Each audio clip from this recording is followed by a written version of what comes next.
Hello, welcome back. This is episode 188 of the Unsecurity Podcast. Today, here with Oscar Minks. Hey, Oscar, how's it going? Hey, doing great today, Brad. How are you? Not too bad, enjoying the weather. And as our listeners are here, we have a special guest, Michael Kennedy here. Michael, how are you doing? Thought it'd be good to have another red beard join the podcast today. Never enough red beard. Nope. Yeah, it's wonderful. And Brad, your beard's pretty red too. So this is like three ginger beards at the same time. This rarely happens. I think we might see like a unicorn or a leprechaun today. That would be awesome. Right. I was at one place and somebody goes, I was checking out and they're like, wow, I ain't never seen a ginger beard like that. I was like, well. Michael, you're starting to get a little bit of the fade to white, which I'm kind of jealous of. I actually look forward to when I go full white eventually. I don't know about that. Because then I start thinking I'm like my dad. It's starting to go gray and white up here. Yeah. But my wife makes yeah, that's why keep it short. You don't notice it as much. Right, exactly. But then it's a little bit more blonde. So, and then the boys, I have two boys, so they're both like blonde as can be. So I'm not sure where they came from. That's too funny. So we'll start with just a couple real quick news articles. The one I was going to talk about was the Okta breach, where it was the first one or the second one. Well, the 130 companies in the phishing campaign that spoofed MFA. Really, what I took from that is what we've been talking about. You can't just implement MFA and just assume you're safe. They spoofed the Okta site and then got the MFA credentials codes. So in this case, they were using Twilio, right? Twilio is the piece, and I think Twilio integrates with Okta to be able to deliver those OTPs, right? Right. And so the threat actor was able to. They spoofed Twilio. Is that essentially what happened? And we're routing victims through a spoofed Twilio console to harvest the mobile. And Cloudflare. They got Twilio and Cloudflare. So over 9,931 accounts across 130 organizations. Mm-hmm. That's a hot mess. Yeah, it is. I haven't studied this one enough, like we were talking about before. But I'm curious too. So that they were able to, see these 9,000 plus accounts and OTPs. If there's been any sort of forensication on the back end to say how many of those accounts were actually compromised and accessed, because those OTPs are pretty short-lived, right? Like less than 5 minutes, I think. They said the group IB, who was doing some reporting, said the attacker compromised 5,441 MFA codes. Wow, that's a lot. Yeah. Did you Yeah. Did you see this too? That they're talking about how they compromised 1,900 users, Signal phone users. So it kind of fell into Signal as well. Oh wow! I didn't see that. The Twilio provides phone number verification services for Signal, and last week this was early August, when they were talking about it. But it also looked like it wasn't just Twilio; it was Mailchimp and Klaviyo also. Wow. Makes me nervous. Yeah, man. I know. I thought Signal was safe. Yeah. It's bad. Right. Same. Yeah, I'm a Signal user, and it makes me nervous. Yeah, that'll be interesting to see what comes out of this. What about you, Oscar? You got a story today? Yeah, just something I'm sure if you're a LastPass user, you've seen this, but LastPass suffered a data breach last week. At this point, they're saying there was no access to user information, so they're saying they didn't get to your vault. They didn't access your master password, all those things. What we do know is it appears they've installed at least a piece of the source code for LastPass. For me, that's more concerning because if we think about the history in last year, like all the supply chain attacks, so this is going to open up doors and avenues for attackers to target LastPass having that source code. But then even outside of that too, I'm still a little suspect, and I think we're, paranoid by default in this industry. And so I know that personally I'm working through refreshing my entire vault now. I just gave away a piece of information. I do use LastPass, so fishers have fun with that. Time to change. They're saying you don't have to worry about, yeah, right. So maybe I'll just stand up a new vault today. But they're saying you don't have to go through that exercise. I know a lot of us who use that tool have been going through the exercise ourselves anyway because we are paranoid by default. Just be aware of that and be on the lookout for future vulnerabilities to be exploited against LastPass. Yeah. Well, I mean, it's best practice changes on a regular basis anyway. For sure. So, usually, I'll be honest, I usually make it as long as the site will support and then change it once a year anyway. Mm-hmm. Yeah. It's just daunting when I look at it. My vault is huge right now. And so I thought Microsoft said we didn't need to change our passwords anymore. Didn't they? That's what they say. MFA, and we know that never right. And you use a password manager, so yeah. And don't worry though, passwordless technology is the next thing, so we'll be there soon, and we don't have to worry about these pesky passwords at all. We should anymore. do that. We should try sometime with a FaceTime, one of the three of us, to see if we can spoof each other's FaceTime with his red beards and. Yeah, that's a good idea. That'd be fun. Yeah, no, nothing like AI and next gen, right? Right. The deep fakes. Quantum password. Right. Yeah. That deep fake stuff spooks me out, man. Yeah. I mean, it really does. For sure. For sure. If you guys, anybody's a hip hop fan here, but there was a Kendrick Lamar video that came out a couple months ago. It was called like the Heart Part 5. But if you haven't watched it, watch the video, even if you're not a Kendrick Lamar fan, because it's just like, just a deep fake mind trip the whole time you watch it. He's like converting, like he's like OJ at one point, I think he's Kobe at another point, and the transitions are so smooth, so it looks like Kendrick 1 second, and then he gradually transitions into, you're like, wait, no, it's Kobe Bryant rapping. It's pretty cool. Nice. Wow, that's crazy. That technology. Yeah. So I guess we can introduce our guest. We kind of talked, and everybody's heard him. So we have Michael Kennedy with Ostra, and I guess let's just start by telling us a little bit about yourself, a little bit about Ostra, what you do, and sure, why you're here. I don't know why I'm here. Most days, just wake up and how existential will we get? Yeah, exactly. How deep do you want to go? So Ostra, we are a cybersecurity solution provider for small to medium-sized business. Our main focus is to bring the same tools, technology that you would see in the enterprise organizations down to this small to mid-market space and provide them in a very cost-effective way. So where typically they're not able to get access to these tools, we are able to provide them. We have firewall, managed endpoints, SOC, SIM, collector sensors, all of that stuff as well that we deploy and work with. We've been around 2018. We started in 2018. There was some initial stuff in early 17, but so we've been around about 4 years. We have about 20 or so employees today. It's been quite a journey. We always talk about if you watch that TV show on HBO, Silicon Valley, where one day it's super exciting and then the next day it's just like, oh my God, the world's on fire, and then back up and down. It has been that way over the last 4 years. But it's been a really exciting journey. It's been a lot of fun to the people that we work with, the partner, the relationships that we have, and then just being able to bring a different mentality. I guess from our standpoint, it's similar to FRSecure, but really bring a different mentality to this space. And I was telling my wife the other day, I probably half the large deals that we've won have been me sitting down with the owner or the decision maker and saying, you know what, we're just not a fit. We're not a fit for you guys. You want to go in this direction and handle things this way. And I think you should go to this vendor and try these other things. And they don't like that answer. They want to be sold. They want tickets to movies. They want golf trips. They want stuff. And we're here just to simplify cybersecurity for you. So, go ahead. Sorry.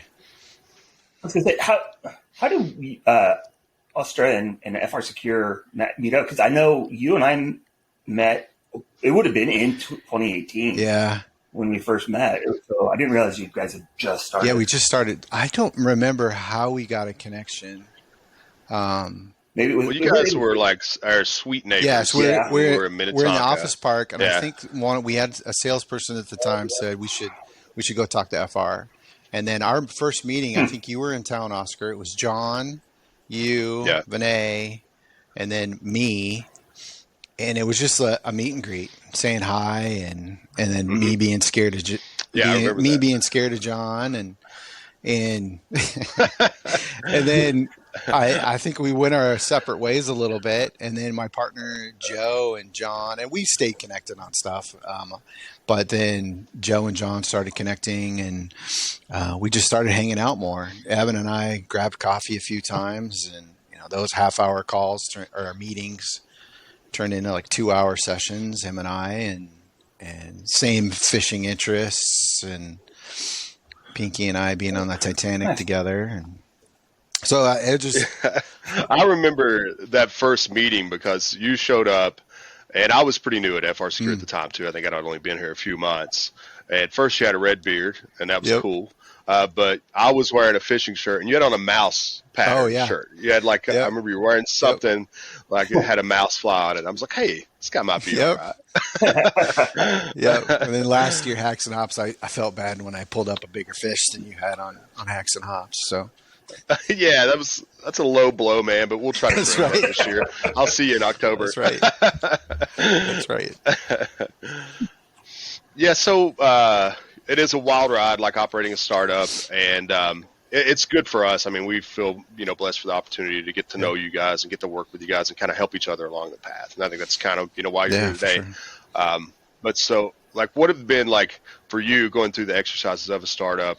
Everybody knows it's challenging and it's up and down, but like, let's talk about the reward side. Like, what's the biggest reward for you operating in that space? The biggest reward is, so my background, I was at a Fortune 6 large insurance company here in town for about 15 years.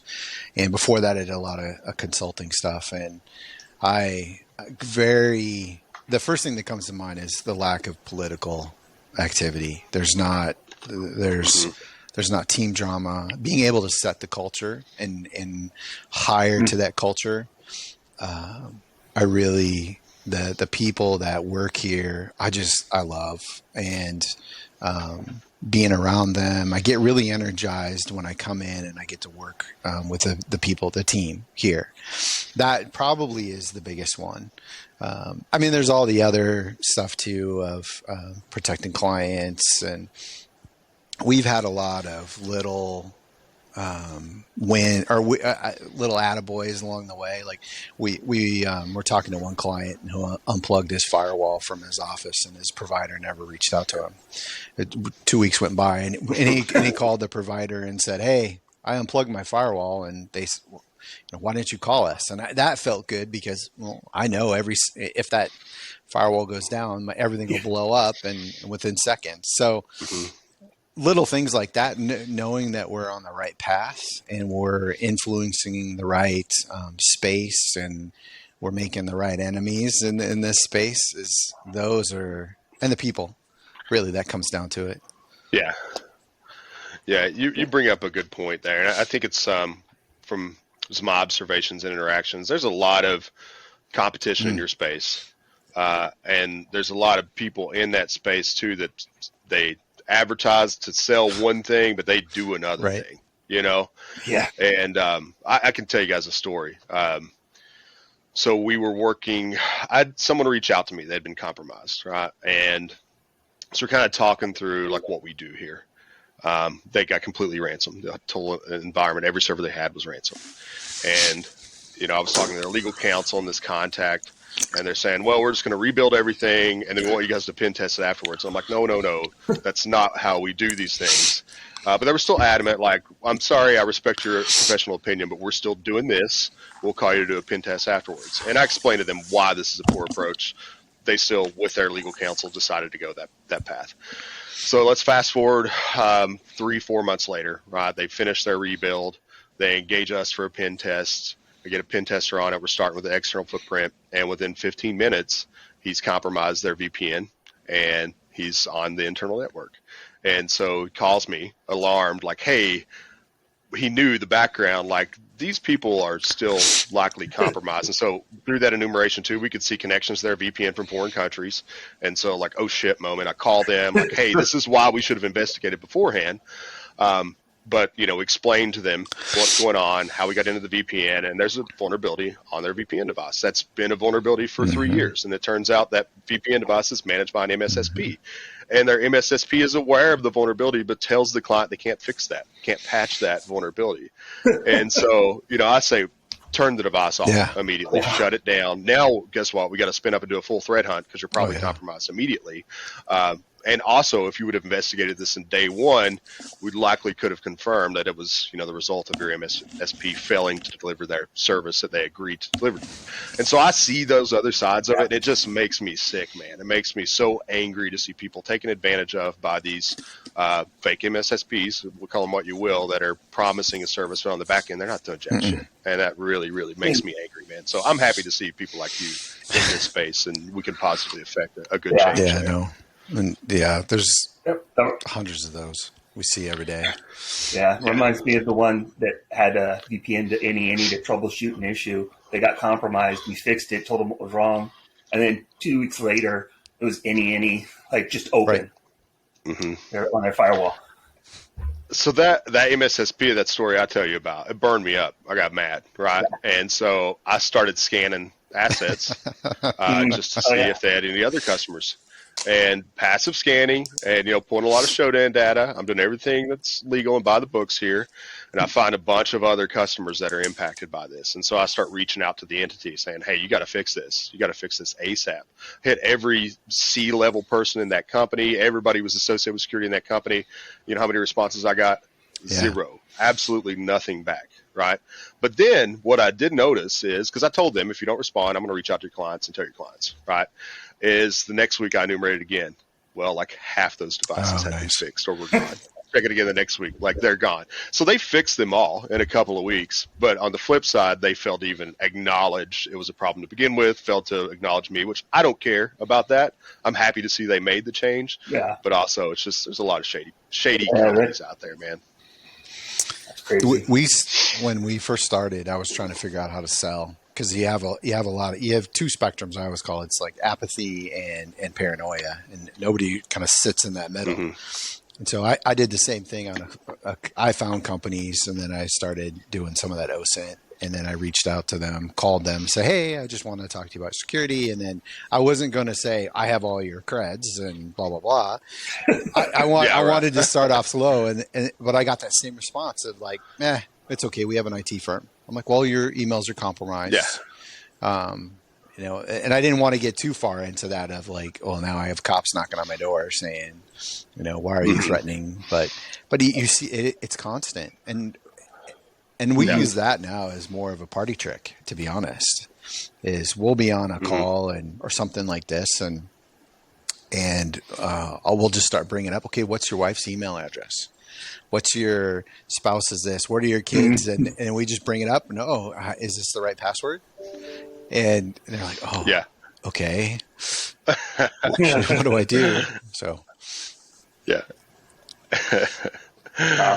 And it's scary if you do that, how easy it is to find that well, I'll call them the normal people, not a security, completely oblivious to how easy it is. For sure. Yeah, we have to be very cautious of that too, because we'll call them normies, right? Normie friends that will hit me up about things sometimes, and it's like, hey, can you teach me how to do this? And it's like, I can, but I'm not going to. Right. Like, why? Like, it's too much power for you, man. No, we don't want it. I was on a flight back from RSA, and the guy sitting next to me on the plane had Kali up on his laptop. He was trying to hack into the Wi-Fi in the airplane, and I was like, why would you do that? I'm like, I'm just giggling, watching my video, or my movie, but It's just, you're not Chris Roberts. Don't do it. Yeah, that seems like a bad idea. I mean, if you want to, like, just get the internet for the flight, there's other ways to do that, bro. You don't have to, like, own the system. True. I remember it was Delta for a while that just they had no verification on their Wi-Fi, and if you had a T-Mobile account, you could get free Wi-Fi. And so I always had a block of T-Mobile numbers. Every time I would get on a Delta flight, I'd start spraying T-Mobile numbers until one that was active, and like, oh, there's my internet for the flight. They had a way too that if you went into the auth portal to do the pay and then backed out of it, they gave you that window while you were in the auth portal to pay, and it was wide open. So I would act like I was signing up, get to the auth portal, and then back out, and I was still on the Wi-Fi, and it lasted maybe 10 minutes or so before they would recognize it, and it would auto kick you off. So I would do that 5-6 times a flight and get all my work done. And that's funny. Or you can watch 5-10 minute YouTube videos, man. That's what it's for. Exactly. Yeah, right. Work on a plane. Have you ever tried doing a conference call on a plane? Okay. No. It's a little choppy. And technically, you're not allowed to have voice or phone conversations when you're on the phone. And I've seen flight attendants call people out for that before. Like they're on Wi-Fi and they've got a voice call rolling and come and tell people like, "Hey, shut that down. You're not allowed to do it on the phone." I'm sure it's safety. All right. For some reason. We might have to redact some stuff that I say then. So. That's right. Safe. Oh yeah, true. Yeah. Good point. Fair. Yeah. As far as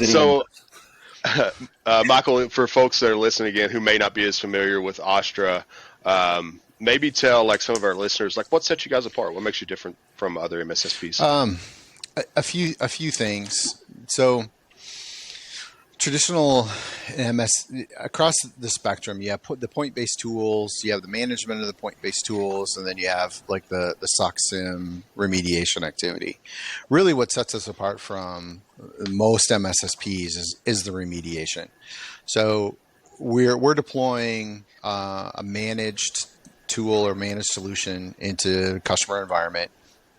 And then we are taking logs, feeding all of the data into the SOC team. So we're seeing your network ingress, egress, your endpoint activity, internal traffic. We're pulling logs from your other solutions. If you have, a product that we don't offer, we'll pull that log data in. And then the team is threat hunting and monitoring through that. And when we get an alert or an activity, then we'll go in because of our tools that are in that we have deployed, our endpoint agents or the firewalls or whatever it is, we'll go in and actively do the remediation. So you get a phishing compromise, like a credential harvesting URL or whatever it is, and it gets spammed to you and 10 other people. We'll see it, we'll catch it, then we'll take that and we'll remediate that email out of your inbox. We'll remediate it out of everybody else's inbox, and then we'll take that URL, the IP addresses, that data, and then we'll apply that to the firewalls and the endpoints to make sure that if another one slips through, then it doesn't get to anybody. It stops at the front door versus getting in. So no more remediation.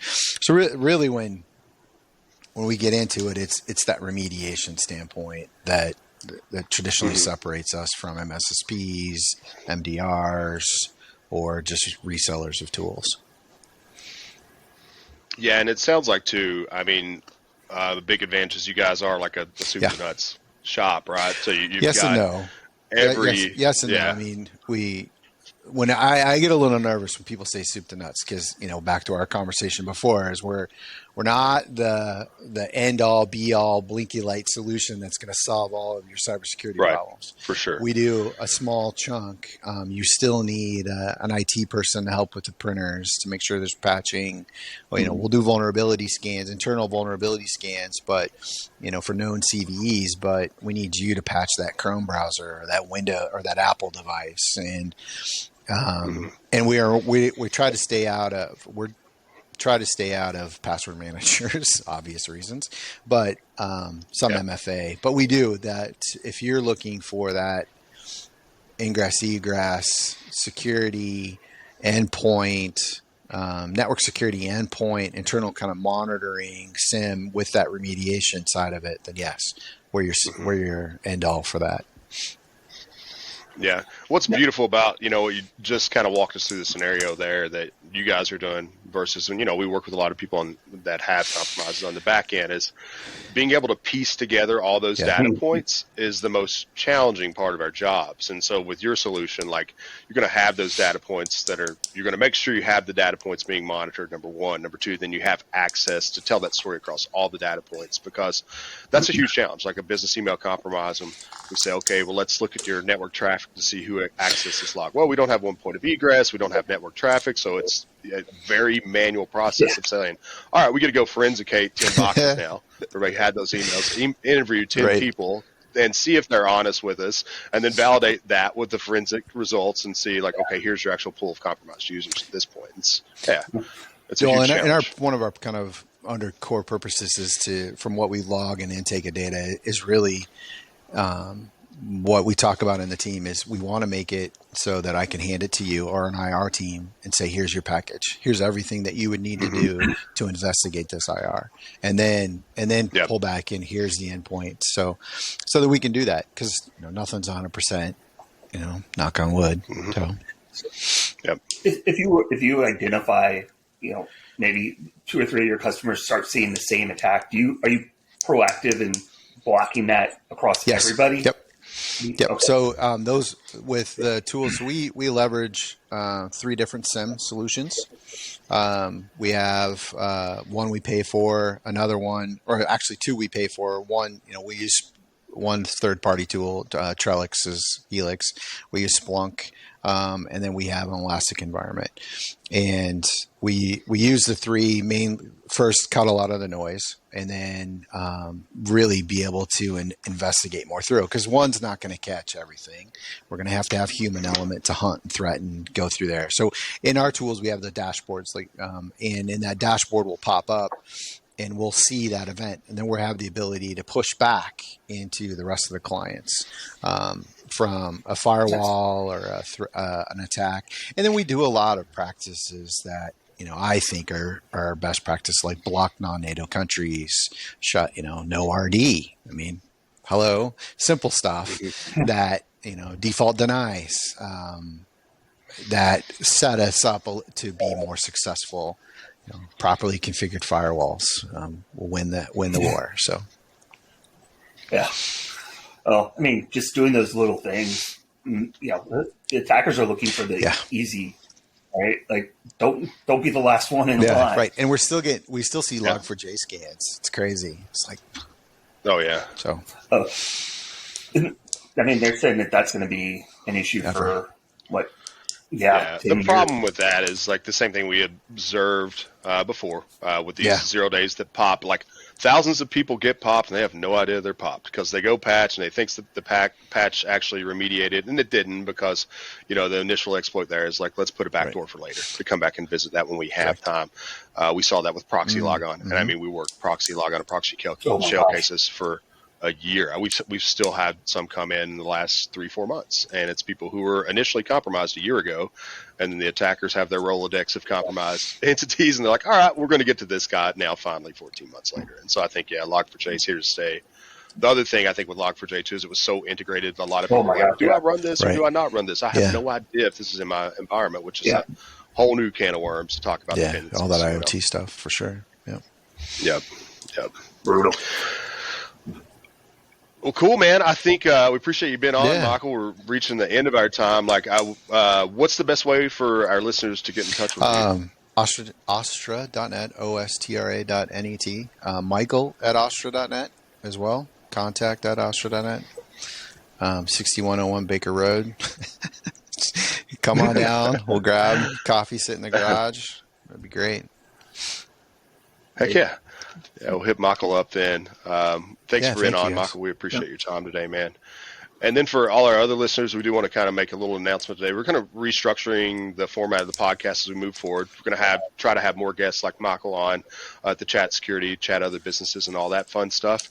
So if our listeners, if you guys have ideas for people that you would like to hear on the show, send us an email at unsecurity@protonmail.com. And then we're also going to try to start opening up like a mailbag segment in the beginning. So we want to hear your questions and things that folks are concerned about. So start sending us some emails. We haven't monitored that email box very good for the last 6 months. I will be completely honest with you, but we're going to do it now. I promise. And so if you send questions, you send comments, we'll reply, and we'll try our best to answer all those questions. Let's just blame Evan. He's not here. Yeah, we'll blame Evan. It's totally his fault. He's in Mexico. I don't know what happened to him. He totally disappeared. Yeah. That's not true. For anybody who is concerned, Evan is in Mexico. He made it safely. He's moving in and doing good so far. So, yeah, I think that's it. Let's do some shout-outs before we go. Michael, put you on the spot, man. Who do you want to give a shout-out to? Well, internal team, Eunice, awesome. I never say her name right. Eunice, SOC analyst on our team. She does a lot of give back. She's in Ghana right now, working to build out a basketball court for some at-risk youth and doing some other stuff. So she has been a great addition to the team. Very cool. Very cool. Brad, what you got, man? You know, I'm going to change it up. one of the guys on the IR team found a issue with his school's QR code to pick up where it could be spoofed. So he's responsible disclosure and working with the school to fix it. That's a pretty good find. Well, you stole mine. I completely agree. That's a really good shout out. Kudos to Mr. Caston for finding that. That's a good finding, and he's working with the school right now to try to correct this. So hopefully they listen, they'll make those changes, and that's the thing we talk about, like giving back to our community. Let's use our skills for good and try to help people when we can. So I got to change my shout out, and I'm gonna give my shout out to Michael because he's here and he's taking me fishing in a few weeks. So can't back out now. The whole world's heard it, man. Awesome. And we're gonna go. Hopefully catch some good fish. All right. Well, thanks everybody for tuning in. Have a great week, and we will talk to you soon. Thanks. See ya.